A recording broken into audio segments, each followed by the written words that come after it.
today's mindful moment. Welcome in, everyone. Today we're diving into the world of Phil Elwood. Oh yeah, Elwood. Former PR operative who's rubbed shoulders with some seriously controversial figures. He's seen it all. So his memoir. Yeah. It's a real deep dive into shaped and spun and sometimes completely fabricated. Absolutely. He doesn't hold back. He doesn't. He lifts the curtain on the world of PR. Which is fascinating because it's a world that operates very much in the shadows. It does. And he starts right from the beginning. Yeah. Dropping out of college, landing a Senate internship. How did he land that? Through a strip club interview in D.C. Wow. Talk about an unconventional start. That's an understatement. Right. So he's thrust into this world of power, Yeah. access, and influence. And he paints this vivid picture of what it was like to be a Senate intern. Restocking liquor cabinets. Hidden liquor cabinets. In senators' offices. Navigating the tunnels under the Capitol. The tunnels. Holding tables for these powerful figures at D.C. bars. It's great. It's like a real-life House of Cards, but maybe even more scandalous. It's incredible the things he witnessed. And you can almost see how these early experiences really shaped his worldview. I mean, he's exposed to this system where the rules don't seem to apply to the elite. Yeah, he talks about witnessing the Enron scandal unfold. Oh, wow. And instead of being repulsed by the crimes, he's more fascinated by how poorly the perpetrators were prepped for public scrutiny. So that's when the light bulb goes off for him. It does. He recognizes the power of spin. The power of narrative. Of controlling the story, even when you're in the wrong. Exactly. And that becomes his obsession. It does. He ends up at Brown Lloyd James, BLJ. a legendary PR firm. The big leagues. Their client list is insane. Rock stars, politicians, foreign governments. It's like everyone who's anyone. And that's where he really hones his craft. He learns from the masters. Planting stories, managing journalists. Creating illusions. It's fascinating and a little bit terrifying. It is. Because it makes you realize how much of what we perceive as reality is actually carefully constructed. It's all about perception. And then things take this crazy turn. Elwood's tasked with babysitting Mu'tasim Gaddafi. Wait, Gaddafi's son? Yeah, son of the Libyan dictator Muammar Gaddafi. Oh, wow. On a trip to Las Vegas. This should be good. It's insane high-stakes gambling, trashed hotel rooms. I can only imagine. Elwood's constantly putting out fires, trying to prevent an international incident. That sounds stressful. To say the least. So he's dealing with a dictator's son in Vegas. Yeah. And then he ends up working on Gaddafi's UN speech. Trying to rebrand a dictator. As a world leader. That's a tough sell. It is. It's a fascinating look at how PR can be used to reshape global narratives. The lengths they'll go to. To whitewash even the most brutal regimes. It's chillin'. And he doesn't stop there. What else does he get into? He goes behind the scenes of the hit piece. The art of taking down your rivals. Exactly. He uses the example of Walmart hiring a firm to smear Amazon. Wow, corporate warfare. It raises some serious ethical questions. About the role of PR in spreading misinformation. The blurring of truth and fiction. It's scary how easily the public can be manipulated. And what's striking is that Elwood seems to be both a participant in this system and a critic of it. Yeah, he's conflicted. He acknowledges the slippery slope of PR. The moral compromises. But he doesn't shy away from it. He's almost proud of his ability to manipulate. It's a strange mix of confession and bravado. It makes you wonder what his true motivations are. That's the big question, isn't it? It is. You know, one thing that really struck me about Elwood's story is how he talks about truth. Oh, yeah. He's very open about being asked to lie. Oh, yeah. Constantly. For his clients. Yeah. Pretty shocking. I know. And yet he claims he does to have told only one outright lie throughout his whole career. It makes you wonder It does. what his definition of a lie is. Right. You know. Like, where is that line? Or the line between a lie and a creative interpretation of the fact. He talks about knowing your customer. In PR. Right, but then he describes working for clients like Psy Group. Yeah. Without really understanding their motive or their objectives. Yeah, he even describes this whole system for delivering sensitive documents.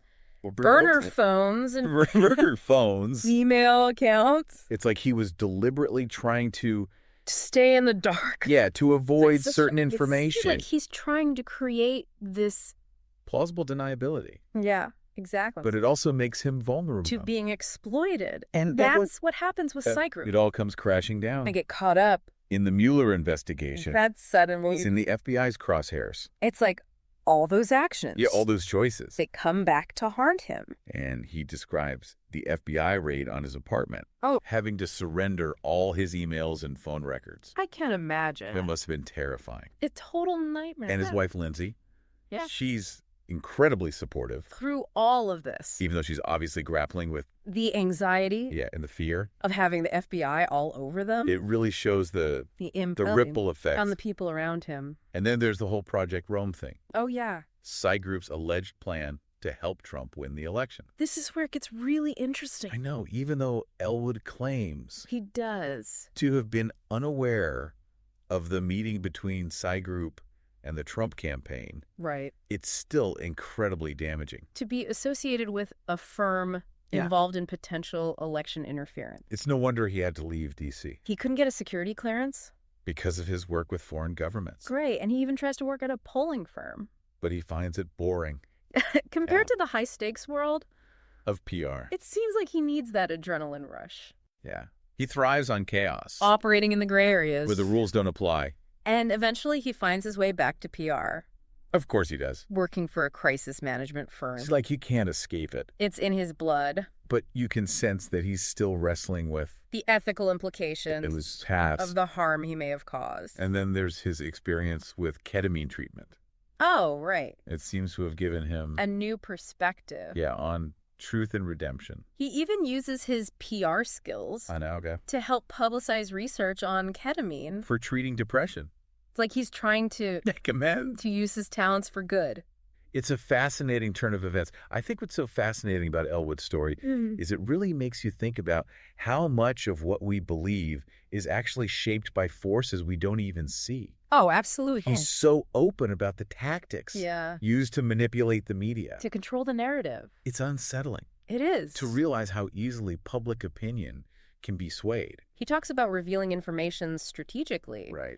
Or withholding information. To achieve a desired outcome. It makes you wonder how much of what we read or see or hear is actually spin. It's like we're constantly being bombarded with these carefully crafted narratives. And it's not just in the world of PR. No, it's everywhere. Social media politics. It's like this culture of spin has permeated everything. Absolutely. And I think what's scary is that we're all susceptible to it.